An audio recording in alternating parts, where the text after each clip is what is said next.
Les 7 attitudes stoïques qui font que tous te respectent. Quel est le secret pour inspirer un respect véritable et durable?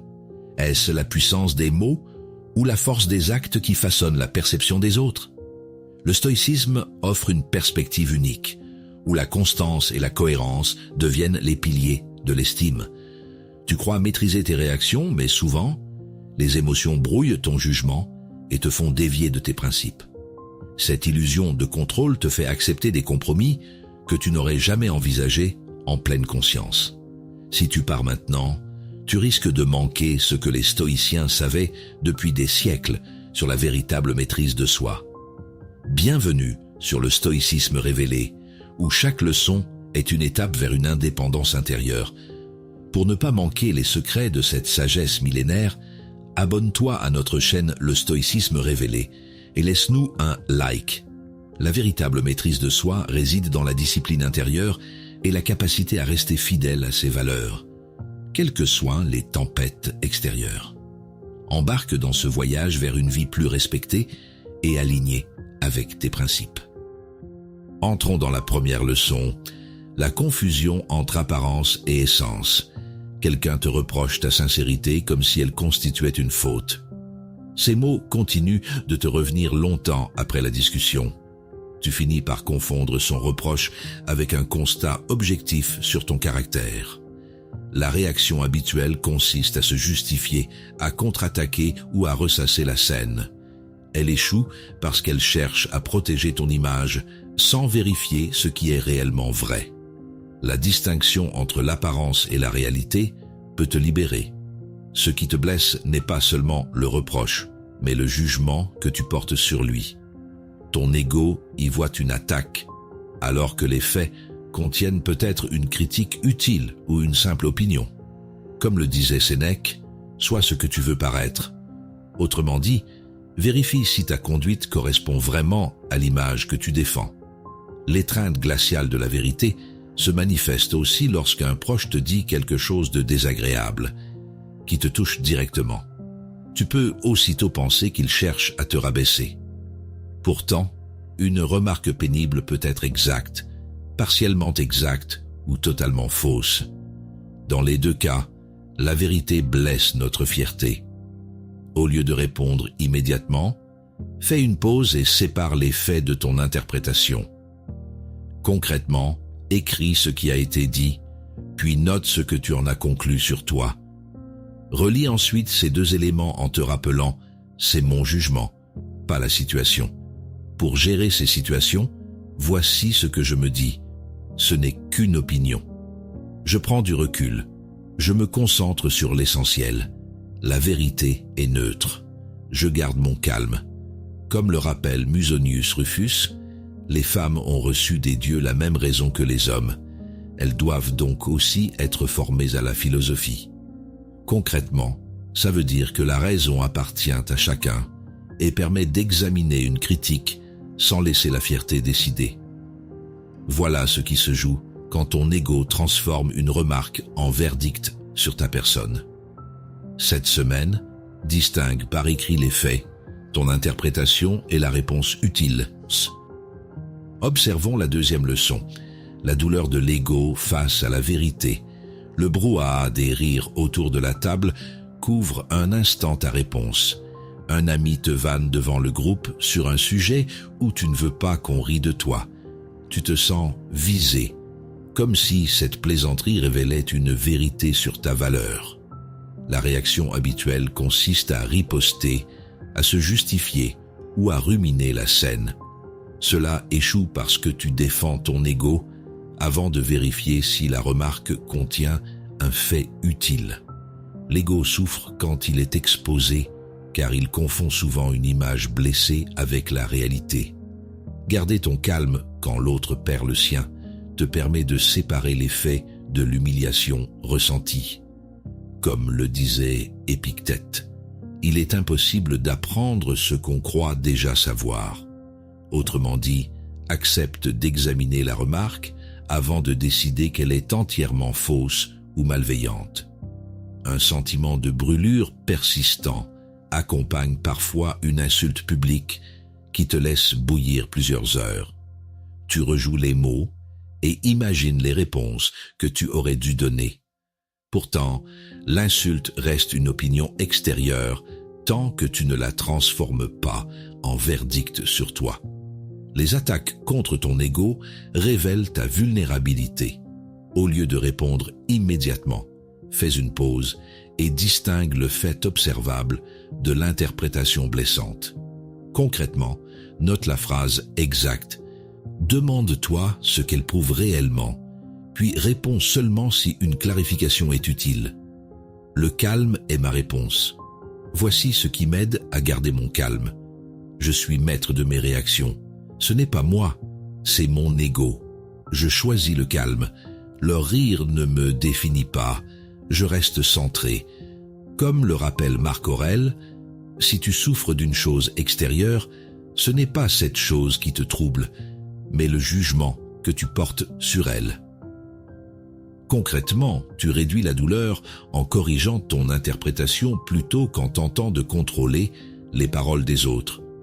Quand ton ego est blessé, ne prends pas automatiquement ta douleur pour une preuve. Cette semaine, sépare les mots prononcés, ton interprétation et la réponse utile avant d'agir. Revisons la 3e leçon. Quand les attentes des autres obscurcissent notre jugement, un vide intérieur qui pèse apparaît lorsque tu as le sentiment d'avoir raté ta vocation. Tu regardes ton parcours à travers les attentes familiales, sociales ou professionnelles. Peu à peu, tu confonds une trajectoire différente avec un échec personnel. La réaction habituelle consiste à comparer tes choix au parcours que ton entourage considère comme réussi. Cette comparaison échoue parce qu'elle utilise des critères extérieurs pour évaluer une vie qu'ils ne vivent pas. Les attentes des autres peuvent te troubler si tu leur accordes le pouvoir de définir ta réussite. Sépare alors ce qui dépend de toi, comme tes décisions et tes efforts, de ce qui n'en dépend pas, comme l'approbation extérieure. Comme le disait Marc Aurèle, la qualité de ta vie dépend de la qualité de tes pensées. Autrement dit, juger ton parcours selon tes valeurs te permet de décider plus clairement de la prochaine action utile. Un défilement incessant d'images de succès te pousse parfois à envier la réussite affichée d'un proche sur les réseaux. Tu compares alors son résultat visible à tes difficultés quotidiennes. Cette comparaison incomplète obscurcit tes progrès et renforce l'impression d'être en retard. Le jugement d'autrui influence ta perception personnelle lorsque tu l'utilises comme référence. Au lieu de mesurer ta valeur à la réussite affichée des autres, définis un critère personnel pour cette semaine. Concrètement, choisis une action liée à ta vocation et consacre-lui 20 minutes à une date précise. Je me concentre sur ce qui dépend de moi. Quand je me sens ainsi, je pense à « Je suis sur mon propre chemin ». Le succès est personnel. Je m'éloigne de la comparaison. Je me recentre sur mes valeurs. Je fais ce qui dépend de moi. Comme le rappelle Marc Aurèle, l'homme vaut par ce qu'il fait, non par ce qu'il dit. Concrètement, ça veut dire que ton action programmée compte davantage que les opinions et les réussites affichées. Les comparaisons déforment ton jugement lorsqu'elles remplacent tes propres critères. Cette semaine, évalue ton parcours d'après l'action précise que tu accomplis, pas d'après l'image donnée par les autres. Approchons la 4e leçon, la révélation de notre propre responsabilité, les mots qui ne sortent pas. Quelqu'un t'interrompt sans cesse, mais tu n'oses pas le recadrer. Tu attends le bon moment, puis la conversation avance sans que tu aies posé ta limite. À la fin, tu lui reproches intérieurement une situation à laquelle tu n'as pas répondu. La réaction habituelle consiste à se taire pour éviter le conflit, puis à accumuler de l'agacement. Elle échoue parce que l'autre ne peut pas respecter une limite que tu n'as jamais exprimée. Prendre ta responsabilité, c'est aussi reconnaître que tes réactions participent à l'interaction. Tu ne peux pas changer ce qui a déjà été dit, mais tu peux décider comment répondre maintenant. Comme le disait Marc Aurèle, ce qui n'est pas utile à la ruche n'est pas utile à l'abeille. Autrement dit, Une réponse utile protège à la fois ta dignité et la qualité de l'échange. Un poids de ressentiment s'accumule quand tu repenses à quelqu'un qui t'a blessé. Tu te surprends alors à lui souhaiter un échec ou une humiliation. Cette pensée ne corrige pas le tort subi et prolonge son influence sur ton comportement. Ta responsabilité commence au moment où tu refuses de nourrir cette réaction. Tes réactions révèlent ta responsabilité intérieure. Au lieu de ressasser ou de rester silencieux, formule une réponse courte et précise. Concrètement, dis dès la prochaine interruption « Laisse-moi terminer, puis je t'écoute ». Avant de répondre à une blessure, rappelle-toi « Je suis responsable de mes réponses ». Pour garder ma paix intérieure, je me dis « Je garde le contrôle de mes mots ». Je choisis la paix. Mes pensées m'appartiennent. Je laisse aller ce qui ne dépend pas de moi. Je suis responsable de ma paix. Comme le rappelle Marc Aurèle, ne perds plus de temps à discuter de ce que doit être un homme de bien. Sois-le. Concrètement, ça veut dire que tu poses une limite sans agressivité et que tu cesses d'entretenir les réactions qui te nuisent.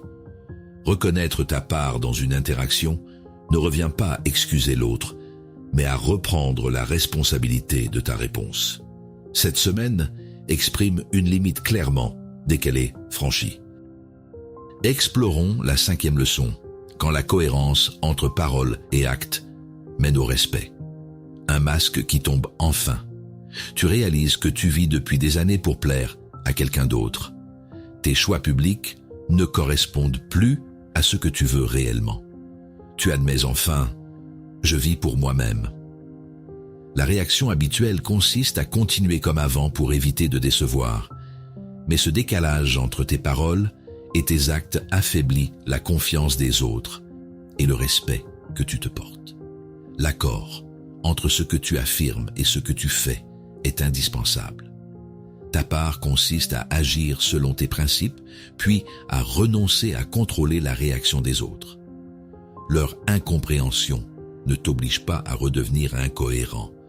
Comme le disait Marc Aurèle, qu'y a-t-il donc de mauvais et d'étrange pour toi à ce que l'ignorant agisse en ignorant? Autrement dit, tu peux rester cohérent sans exiger que chacun comprenne immédiatement tes choix. Le poids du téléphone dans ta main. Tu vois sur les réseaux sociaux que tous tes amis se sont retrouvés sans toi. Tu pourrais prétendre que cela ne te touche pas, puis multiplier les publications pour obtenir leur attention. Reconnaître ta déception sans courir après leur approbation maintient ta cohérence et ton respect de toi. Aligner ces mots avec ces actions amène respect et clarté. Au lieu d'annoncer des principes que tu abandonnes sous pression, choisis cette semaine un engagement simple et tiens-le. Concrètement, refuse une demande contraire à tes priorités, explique ton choix en une phrase, puis laisse l'autre réagir sans te justifier davantage. Voici ce que je me rappelle dans ces moments. Je suis fidèle à moi-même. Je fais ce qui me semble juste. Je me concentre sur ma vérité. Je vis selon mes principes. Je suis aligné avec mes valeurs. Comme le rappelle Marc Aurèle, combien ils sont plus cruels les effets de la colère que ses causes. Concrètement, ça veut dire que répondre avec colère au jugement d'autrui détruit davantage la confiance que le désaccord initial. La cohérence consiste à tenir un choix juste sans chercher à diriger l'opinion des autres. Cette semaine, fais une promesse réaliste, respecte-la et laisse tes actes établir ta crédibilité. Accueillons la 6e leçon. L'urgence des autres n'est pas notre urgence. Une ombre persistante qui plane. Tu as peur de mourir et cette pensée revient sans prévenir. Au même moment, quelqu'un exige une réponse immédiate à une demande qui peut attendre. Ton inquiétude te pousse alors à traiter cette priorité imposée comme si elle était essentielle. La réaction habituelle consiste à répondre aussitôt pour réduire la tension. Mais tu renforces ainsi l'idée que chaque sollicitation extérieure mérite de passer avant ce qui compte réellement pour toi. L'urgence déclarée par une autre personne ne devient pas automatiquement ta priorité. Ton rôle consiste à évaluer la demande, à faire ce qui relève raisonnablement de toi, puis à cesser de la porter mentalement. Je fais ma part, puis je lâche. Comme le disait Épictète, Celui qui t'insulte ne te fait aucun tort, c'est l'opinion que tu en as qui te fait tort.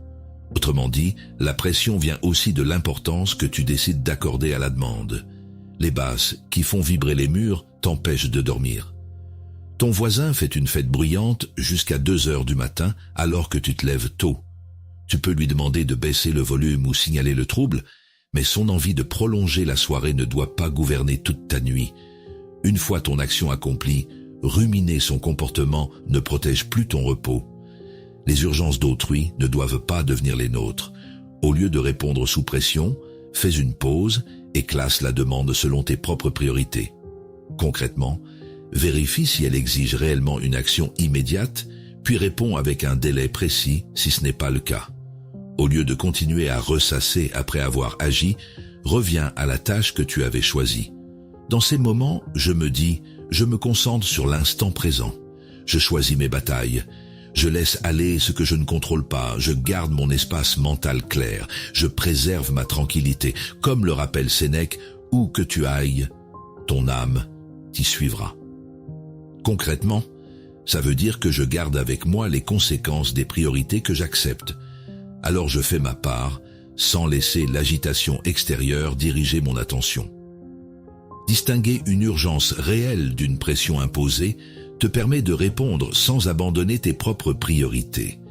Cette semaine, accorde-toi une pause avant chaque demande pressante et décide consciemment de son véritable délai.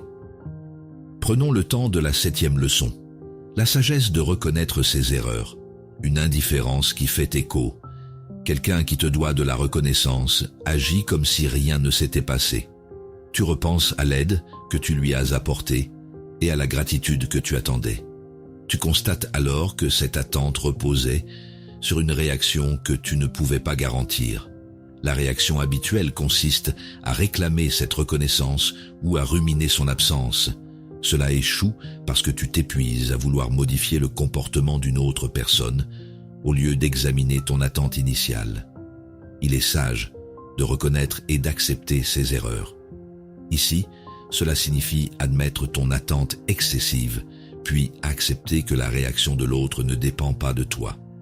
Comme le disait Marc Aurèle, accoutume-toi à ne penser que des choses que tu ne craindrais pas de dire tout haut.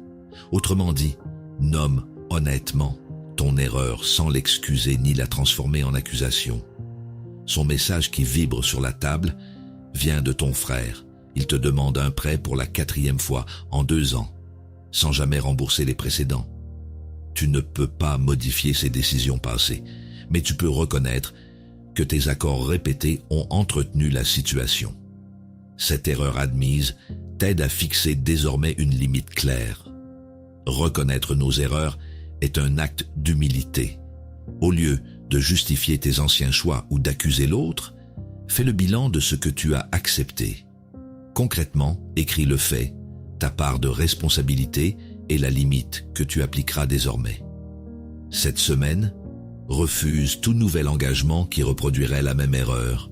Pour apprendre de mes erreurs, je pense à « j'apprends de mes erreurs ». Je m'améliore chaque jour. Je pardonne mes imperfections. Je regarde mes fautes en face. Je me permets de changer. Comme le rappelle Sénèque, nous sommes tous égaux devant la fortune. Personne n'en est à l'abri. Concrètement, commettre une faute est humain. La reconnaître te permet de corriger une décision encore modifiable. L'humilité consiste à voir ta part sans te condamner et à cesser d'exiger que le passé change. Je reconnais mes erreurs pour avancer. Au terme de ces 7 enseignements, une transformation essentielle s'est opérée. Vous ne cherchez plus à imposer votre valeur, vous la démontrez par vos attitudes. Le stoïcisme vous apprend à préserver votre calme, à refuser de faire de l'urgence des autres votre propre agitation, à reconnaître ses erreurs avec dignité et à cultiver une véritable cohérence entre paroles et actes. C'est ainsi que se construit un caractère indépendant, stable et naturellement digne de respect. Votre nouvelle force ne dépend donc ni des compliments, ni de l'approbation extérieure. Elle réside dans cette maîtrise silencieuse qui inspire confiance, même lorsque personne ne vous observe. Comme l'écrivait Marc Aurèle, ne perdez plus de temps à discuter de ce que doit être un homme de bien. Soyez-en un. Lorsque vos principes deviennent visibles dans vos choix quotidiens, le respect que vous espériez cesse d'être réclamé. Il vous est accordé. Si vous êtes prête à faire de cette philosophie une pratique vivante, abonnez-vous à la chaîne Le Stoïcisme Révélé et rejoignez une communauté déterminée à grandir avec sagesse. Dans les commentaires, dites-nous laquelle de ces 7 attitudes vous allez appliquer dès aujourd'hui, ou partagez l'épreuve dans laquelle vous souhaitez renforcer votre caractère. Votre expérience pourrait devenir le déclic dont une autre personne a besoin. Ne poursuivez jamais le respect, devenez la personne que même le silence oblige à respecter.